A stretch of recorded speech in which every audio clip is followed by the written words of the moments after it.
सर्वप्रथम सर्वांना टीईटी पात्रता परीक्षाकरिता खूप खूप शुभेच्छा। सदरील व्हिडिओमध्ये आपण पाहत आहोत की याआधी आपण पहिला घटक, त्यानंतर दुसरा घटक, आता आपण तिसरा घटक याविषयी वाचन करत आहोत।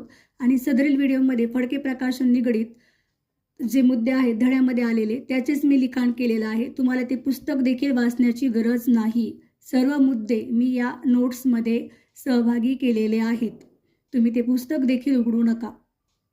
तर आता आपण पाहूया तिसरा घटक, त्यामध्ये कोणत्या बाबींचं लिखाण केलेलं आहे।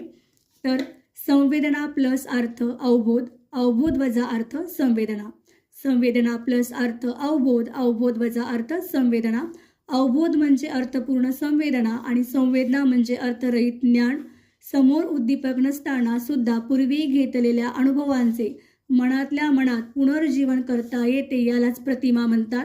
ज्ञानेंद्रिय उद्दीपित न होता एखाद्या पूर्वीच्या अनुभवाचे पुनर्जीवन होते, त्याला प्रतिमा म्हणतात।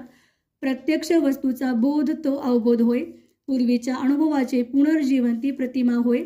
विचार करताना अत्यंत उपयोगी पडणारे महत्त्वाचे साधन म्हणजे प्रतिमा होय।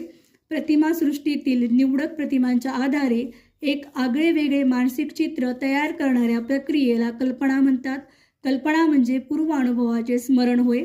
पूर्वानुभव मनपटलावर जसेच्या तसे उमटले की त्या कल्पनांना पुनरुत्पादित कल्पना असे म्हणतात।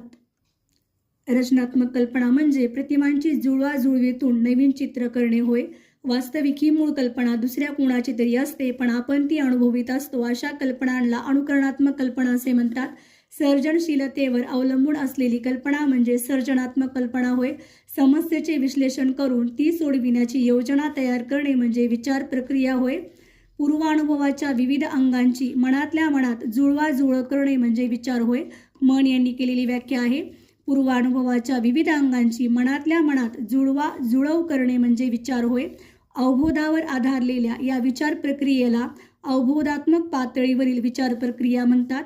संबोधाच्या आधारे विचार करण्याच्या प्रक्रियेला संबोधात्मक पातळीवरील विचार प्रक्रिया म्हणतात।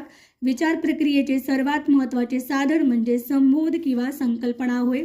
शब्दावरून जो अर्थबोध होतो त्या अर्थबोधास संबोध किंवा संकल्पना म्हणतात। अनुभवाची नोंद आपल्या मनपटलावर होत असते, हे अनुभव पुन्हा पुन्हा अनुभवणे म्हणजे स्मरण होय। ज्ञानेंद्रियामार्फत ग्रहण केलेला अनुभव जपून ठेवणे म्हणजे धारणा होय। ज्या गोष्टी आपल्याला चटकन आठवतात त्या धारणेच्या पातळीला बोधात्मक पातळी म्हणतात। ज्या गोष्टी आपण प्रयत्नपूर्वक आठवतो त्याला उपबोधात्मक पातळी असे म्हणतात।